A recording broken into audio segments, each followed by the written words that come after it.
Et bonjour à tous, on se retrouve aujourd'hui pour le résultat de Raw du 30 mai 2022.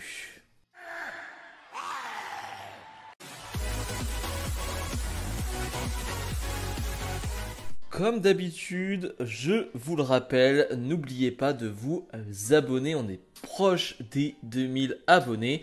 Et pour ceux qui peuvent, pour ceux qui en ont envie, n'hésitez pas à devenir membre de la chaîne en cliquant sur le bouton rejoindre. Et on ouvre le show avec Becky Lynch. Becky Lynch qui va nous faire une très belle promo comme d'habitude. Alors on a une Becky Lynch assez folle en ce moment, qui a perdu la tête. Becky Lynch qui va nous dire que beaucoup de fans ont espéré, ont vraiment voulu que Becky Lynch tombe le plus bas possible dès qu'elle a perdu son titre. Beaucoup pensaient qu'elle allait vraiment être au fond du trou. Non, c'est pas comme ça que ça marche. Elle a déjà une chance pour le titre. Elle a obtenu cette chance la semaine dernière. Et elle va nous rappeler une petite histoire. Je vous rappelle, il y a 2 ans, Asuka a gagné le Money in the Bank. Et en gagnant le Money in the Bank, finalement, il y avait la ceinture à l'intérieur de cette mallette. C'est Becky Lynch qui lui a donné. Becky Lynch qui dit, voilà, je suis un dieu, je crée la vie, comme vous le savez. Parce que oui, Becky Lynch était partie parce qu'elle était enceinte, tout simplement. Et Becky Lynch va dire, à ce moment-là, Asuka, j'ai créé un monstre. J'ai créé un monstre parce qu'elle a été égoïste. Moi, je pensais vraiment que Asuka allait battre tout le monde. Et à mon retour, j'allais battre Asuka, parce que c'était mon plan, c'était prévu. Mais ça ne s'est pas passé comme ça.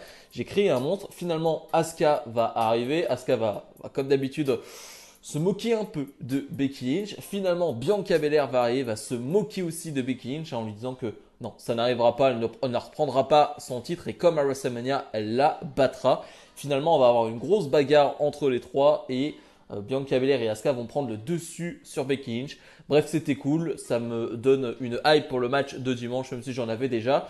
Mais c'était vraiment un bon segment, un vrai bon segment. Et on enchaîne avec Bianca Belair face à Asuka. Petit teaser pour dimanche. Dimanche, ce sera un match 1-3. On y rajoutera Becky Lynch. Et c'était sans surprise génial. Un match d'une dizaine de minutes. Alors au début, j'ai eu peur parce que le public n'était pas du tout dedans. C'était presque trop calme. Il n'y avait pas un bruit. J'étais surpris parce que vraiment, tu as Asuka contre Bianca Belair. C'est quand même pas rien. Et si, pour eux c'était rien, j'ai l'impression. Finalement, ils vont quand même réussir à se chauffer pendant le match. Et heureusement, parce que le match était tellement bon. Heureusement que tu rentres dans ce match parce que c'était trop bien. Encore une fois, ça te laisse présager un énorme match dimanche si on leur laisse du temps avec Becky Lynch qui est au top de sa forme. Ça peut être exceptionnel. Vraiment, j'ai trop hâte. J'ai vraiment très hâte. J'aime beaucoup la fin de match où finalement Bianca Belair va être plus maligne que Asuka. C'est-à-dire que Asuka va partir sur une sorte de roll-up mais techniquement maîtrisé. Et finalement, Bianca Belair va réussir à la contrer dans ce roll-up pour justement faire un roll-up 1, 2, 3. Victoire de Bianca Belair. Donc ça affaiblit pas trop Asuka, mais c'est plutôt malin comme fin. Et après le match, Becky Lynch qui va s'en prendre directement à Asuka. Et après à Bianca Belair. Voilà, s'en prend aux deux. Becky Lynch qui marque son territoire avant dimanche. Voilà, je vais pas me répéter, mais j'ai hâte d'être dimanche. On enchaîne avec un match 3 contre 3. On retrouve les Mysterio et Ezekiel face à Kevin Owens et Alpha Academy. On continue cette guerre entre Kevin Owens et Ezekiel qui auront un match ce dimanche lors de Hell in a Cell. On a un match qui va durer 7-8 minutes et qui est vraiment très fun. Je me suis beaucoup amusé sur ce match. Et le public aussi d'ailleurs a été bien emballé.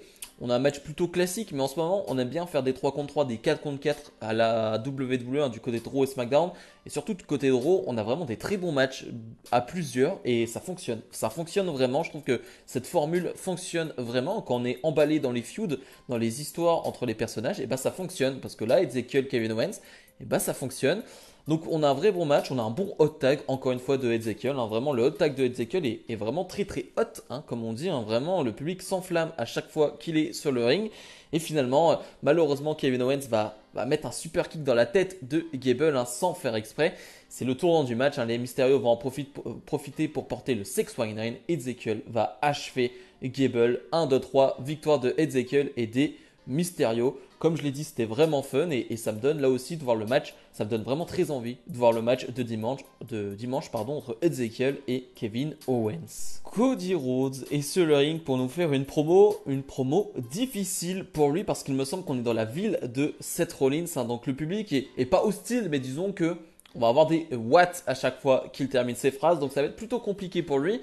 Son histoire est plutôt sympathique, elle va nous dire que depuis un petit moment, il est fan de Seth Rollins. Depuis le début, il est fan de Seth Rollins. Hein. Il avait bien compris, comme tout le monde, que Seth Rollins allait être un talent générationnel.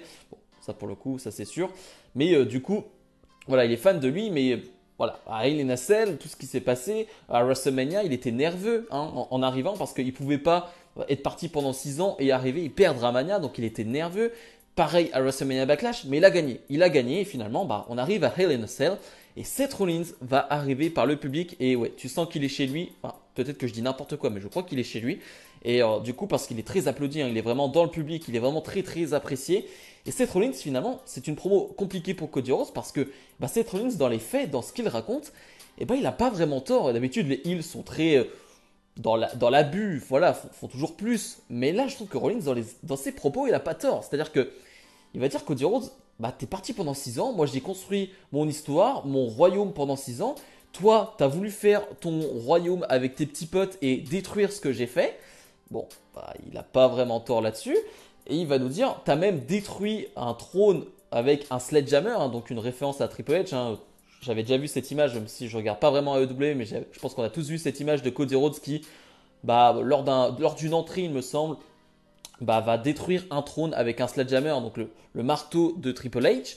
Et il lui dit, voilà, t'as fait ça, maintenant faut assumer.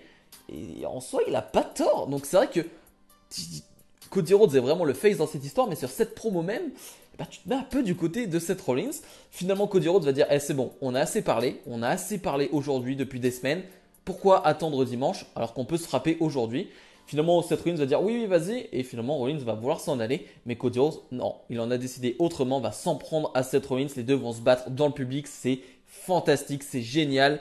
Alors, les deux vont passer à travers la barricade. Les deux vont se frapper. La sécurité, les officiels de la WWE vont arriver pour les séparer. Mais ça ne va pas suffire. Hein. C'est un segment qui va durer assez longtemps. Et le public va chanter This is awesome. Et oui, c'est phénoménal. C'est vraiment super. Les deux vraiment vont rejaillir leur haine dans leur coup. C'était vraiment super comme moment. Hein. Finalement, les deux vont vraiment être séparés et emmenés en backstage.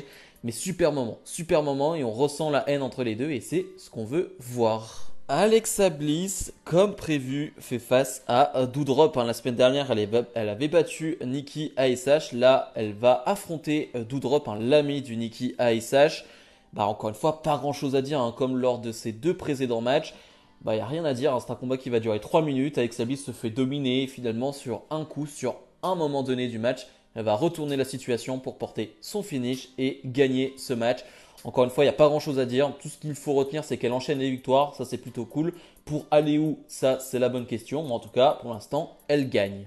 Miz TV avec pour inviter les Street Profits et finalement ce n'est qu'une blague, tout ça n'est vraiment qu'une blague et c'est plutôt très marrant parce que finalement les Street Profits en ont rien à faire d'être invités du Miz TV, hein. Ils vont juste faire la promotion du show Hell in a Cell de dimanche. Miz qui va vouloir parler mais qui va se faire interrompre à chaque fois par les Street Profits qui vont vraiment se foutre de sa gueule. Vraiment, c'était super drôle. Miz qui est énervé mais qui ne peut rien faire. Vraiment, les deux vraiment se moquent de lui et c'est vraiment très très drôle. Finalement, tout ça est pour ramener le segment 24/7 avec ce titre. Bref, j'en parle pas parce que j'en ai vraiment rien à faire de ces titres 24/7. Ça n'a aucun intérêt. Hein. Ils changent de main chaque semaine. Mais bref, en tout cas, c'était pour ramener un segment 24/7. Et voilà, rien à faire. Mais en tout cas, le segment en soi était vraiment marrant. Et les Street Profits vraiment font bien le boulot. Hein. Ils sont vraiment très très chauds.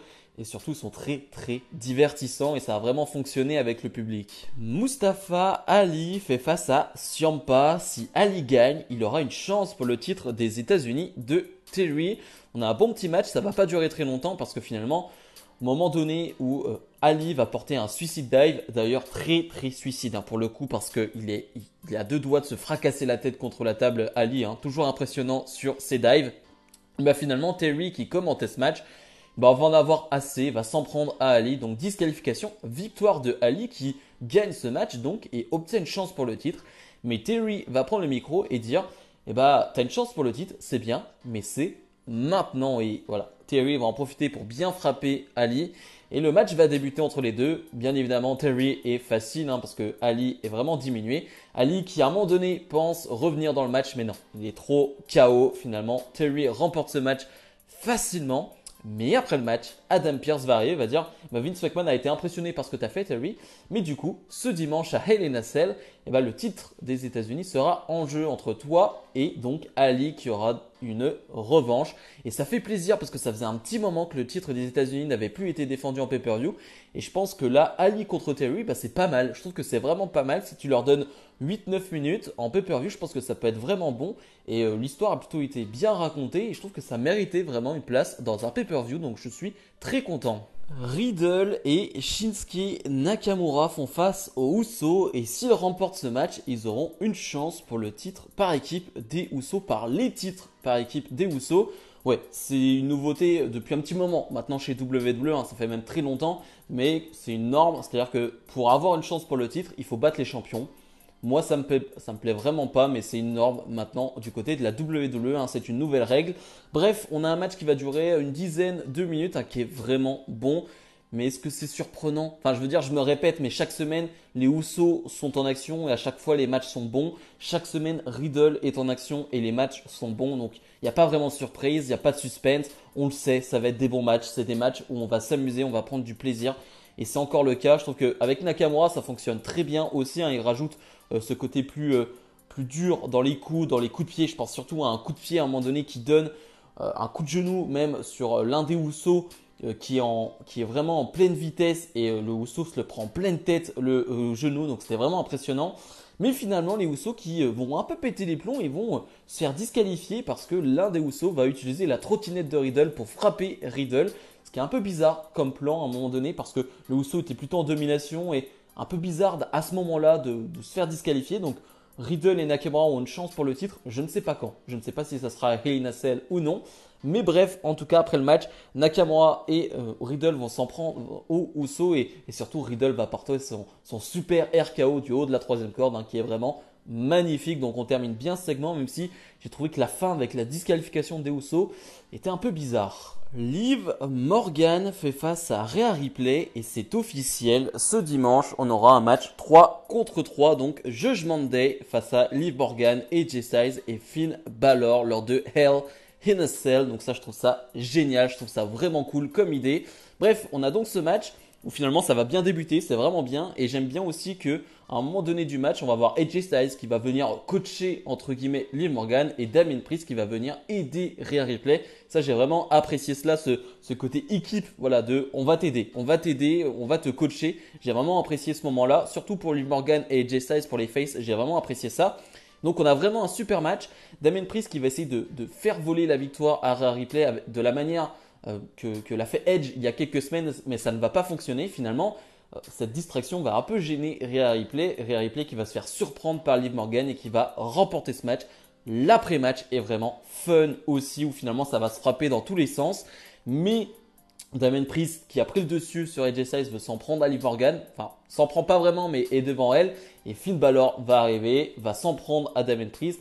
Voilà, les faces vont prendre le dessus. Edge n'est pas là. Alors bizarrement, je ne sais pas pourquoi, mais tout le monde se frappe. Tout le monde se frappe des deux clans, mais Edge n'est pas là. Il avait peut-être autre chose à faire. Mais en tout cas, j'ai vraiment apprécié. C'était vraiment très très fun. Et le combo de finish à la fin enchaîné par les faces était vraiment très amusant. Et le main event, signature de contrat entre Omos, MVP et Bobby Lashley. Ce week-end, on aura un match entre Bobby Lashley et Omos et MVP. C'est un match handicap. Le segment est pas mauvais. C'est une signature de contrat qui va se terminer en brawl, en grosse bagarre où finalement tous les membres de la sécurité vont être là et vont se faire vraiment détruire par Omos et Bobby Lashley. Donc on voit toute leur puissance, ça c'est plutôt appréciable. Et en plus, donc Bobby Lashley va porter un spear sur une table, donc sur Omos. Donc ça c'est vraiment cool comme spot. Mais qu'est-ce que ça fout en main event? Vraiment, est-ce que le truc le plus hot du moment, le truc qui te donne le plus envie, c'est Lashley contre Omos?